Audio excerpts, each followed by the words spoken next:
Good afternoon, class. Today we're going to be discussing complex numbers. This is the next step in our study of imaginary numbers.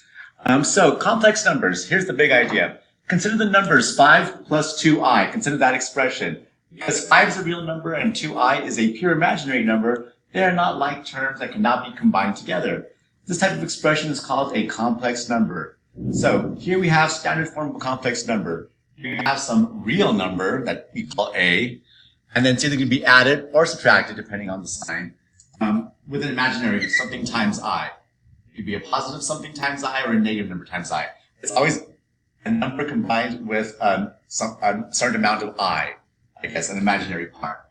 So let's go ahead and just get right into today's lesson. It actually is a lot easier compared to what the title is called. The title says complex numbers, but there's actually nothing complex about this. No pun intended. So let's go ahead and begin with numbers 1 through 4. Here we're doing some basic examples of how you can add and subtract complex numbers.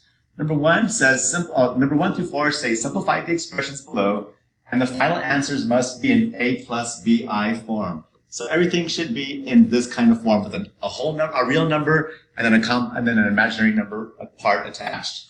So let's look at number 1. We have negative 11 plus 3i plus 9 plus 2i. Although there are parentheses, there's no multiplication happening. So basically what I have is negative 11 plus 3i plus 9 plus 2i. So this is a matter of combining like terms. I'll first begin with my real parts, because that's the standard form always has the real parts. So negative 11 plus 9 will give me a total of negative 2.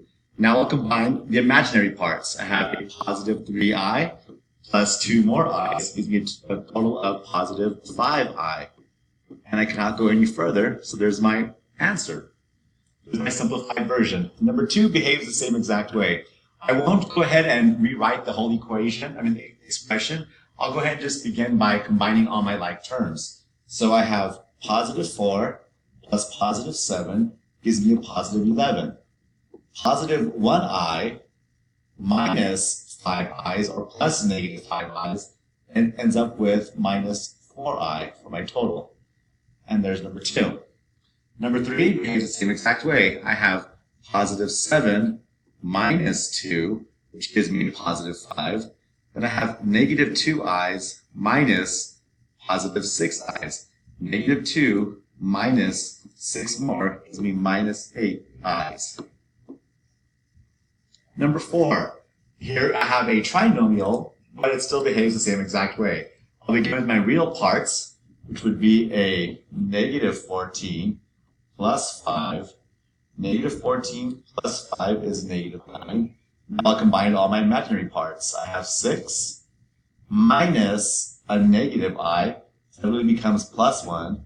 So 6i plus an I is 7i. Plus negative 3i, which means minus 3i, which leaves me with positive 4i. Alright, so adding, subtracting complex numbers is very easy. It's just like adding, subtracting algebraic terms. Just combine all the like terms together, make sure your real part comes first and your imaginary part comes second. That's it. Multiplying, oops, let me make that line. Now we move on to multiplying complex numbers. So for multiplying complex numbers, what we're going to do is pretty much the same thing we do in regular algebra. And we're going to go ahead and multiply the numbers in front of the parentheses times all the parts inside. Remembering, though, a certain rule we learned yesterday, and that is whenever we see an I squared, that's the same thing as negative 1. I squared equals negative 1. So don't forget that little trick. It will pop up over and over again. So let's go ahead and begin. We begin with distribution.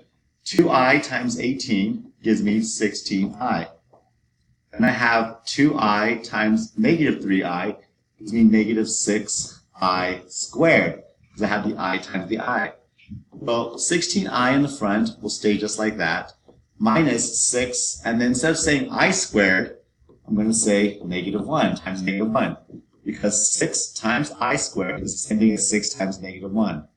A negative 6 times a negative 1 gives me a positive 6. So I have 16i with a positive 6 attached. But it must be written in standard form. So it's going to be the real part first, the 6, plus the 16i following at the end. There's my official answer. Number 6 begins the same way again. Negative 1i times negative 2 is a positive 2i, as a negative times a negative is a positive. A negative times a positive will be a negative. Negative I times 10i will then give me 10i squared. Remembering that I is just I, but whenever I see an I squared, I fill in a negative 1, as my rule says over here on the left. Negative times a negative will give me a positive 10 over here with a 2i in front. The standard form says the real number must come first, and the imaginary part must come second. And our answers must be in standard form for complex numbers. Number 7 and 8. So now we're going to do some FOIL. So we're going to do 7 times 4, 28. 7 times negative I is negative 7i. Positive I times 4 is positive 4i. Positive I times a negative I gives me a negative I squared. So let's combine like terms. I have 28. Negative 7i plus 4i leaves me with negative 3i. And then minus, remember I squared is negative 1. Well, here at the end I have a double negative, so I'll go ahead and fix that out now. Now I still have like terms I can combine. I can combine this 28 plus this positive 1, and that gives me a 29 with the minus 3i attached at the end, and now it's in standard form as well. Number 8, let's practice FOIL again. 2 times negative 5 is negative 10. 2 times negative 3i is negative 6i. Negative 4i times a negative 5 is a positive 20i. And then a negative 4i times a negative 3i is a positive 12i squared. So I'm going to combine like terms from left to right, having negative 10. Negative 6i plus 20i leaves me with, I believe, positive 14i. And then I have plus 12. Instead of I squared, it's times negative 1. So this really becomes at the end a negative 12, because positive 12 times negative 1 is a negative 12. So I have a negative 10 plus 14i minus 12. I can still combine like terms. I'll begin with my real parts. Negative 10 minus 12 more gives me a negative 22. And then I have plus 14i attached. So here is my official final simplification. Moving on, let's go ahead and go to number 9 and 10. Same exact thing again. Now I have 6 minus 2i squared. That really means I have 6 minus 2i times 6 minus 2i. So I'll multiply them out using FOIL. 6 times 6 is 36. 6 times negative 2i is negative 12i. Negative 2i times positive 6 is also negative 12i. And negative 2i times negative 2i is positive 4i squared. Combining like terms, I have 36 in the beginning. Minus 12i minus 12 more I is minus 24i. And then plus 4 times a negative 1, because I squared is negative 1. Positive 4 times a negative 1 is really negative 4. So I have 36 minus 24i minus 4. 36 minus 4 is going to be 32. And I have the minus 24i attached along with it in standard form. And finally, number 10. Number 10, I have a 3-step process. First, I'll have to FOIL out the beginning. 1 times 9 is 9. 1 times 3i is a positive 3i. 7i times 9 is positive 63, I. Am I writing there? 63i. 7i times positive 3i is a positive 21i squared. And then I have minus 4. There's really just a negative 1 there. So negative 1 times 4 is a negative 4. Negative 1 times positive 2i is a negative 2i. I'll go ahead and I'm going to replace the I squared with a negative 1. And I'm going to rewrite my equation backwards, however it may be, but it's still being rewritten. And then now I can combine like terms. So I have in the beginning 9 plus 63. 9 plus 63 is going to be 72. 21 times negative 1 means I have minus 21. So when I have 72 I think it was 72, right? 63, 9, 10, 11, 72, minus 21, and then minus 4 more, ends up with, let's see, I think I have a sign issue here, let's see, 9 plus 21 gives me a, I'm supposed to end up with a negative 16. Oh, here we go, yeah. Okay, so 9, and it's supposed to be, let's see, 7 times 9, okay, I can't combine the 63, that's why I went wrong. So I apologize for that there. The 63 should be combined. So I have 9 minus 21 minus 4, there we go, gives me a negative 16. Now all my I stuff. I have positive 3 i's plus 63 i's, that's 66 i's, minus 2 i's is a negative or minus 64 I. There we go. I do apologize for that confusion with that one. Hopefully you fixed and saw right through it. Now we go on to the back. We have multiplying complex conjugates. So complex conjugates basically mean you have the same number in the front, the same real number, just that you're adding opposite parts of the imaginary number. And if you see 11 and 12, you're either adding a plus or minus I, or a plus and minus 4i. It's the same piece at the end, except one bit is positive and one bit is negative. But the product will always be a real number. So for these kinds of problems, when you have basically the opposites happening, being multiplied, you will always get a real number answer with no I in it. At least you should if you did it correctly. So let's prove that right now. We'll do some FOIL. 8 times 8 is 64. 8 times negative I is negative 8i. Positive I times 8 is positive 8i. And then I times negative I is negative I squared. So 64 leads the simplification. Negative 8i plus 8i cancels out. So I have no more i's left over. They went away. Minus, remember, I squared is the same thing as negative 1. So 64 minus a negative 1 gives me a 65. Let's practice this again with the conjugate. We got 5 times 5, 25. Positive 5 times positive 4i is plus 20i. Negative 4i times positive 5 is negative 20i, which we expect. Negative 4i times a positive 4i is a negative 16i squared. So I have 25 in the beginning. 20 i's, take away 20 i's, they all cancel out. Minus, I have 16 times a negative 1. 16 times a negative 1 basically makes this a positive. So I have 25 plus 16. 25 plus 16 is 41. Both my answers are indeed real numbers with no imaginary part attached. So that's how the conjugate works. We will be using it for the next part when we divide now complex numbers. So there are some steps to watch for. First of all, I can never be in your denominator of a complex number. If the denominator is a monomial, that means just one piece, multiply the top and the bottom by I. If the denominator is a binomial, 2 pieces, multiply the top and the bottom by the conjugate. So let's first begin by just using the first step, getting rid of the I on the bottom. So our rule says we can't have I on the bottom. So the best thing to do is multiply both parts of this fraction, the top and the bottom, by I.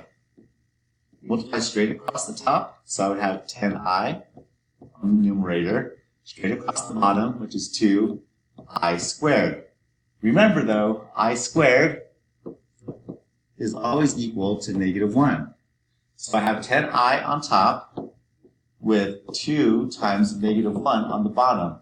So what I end up with is 10 times I on top over negative 2 on the bottom. Well, 10 divided by negative 2 is a negative 5 with I attached. I didn't go anywhere. So there's our first example. Our next one. Same thing again. I have I in the denominator, so I'll multiply the numerator and the denominator by I. When I do that, I get 4i on the top. And then on the bottom, I get negative 9i squared.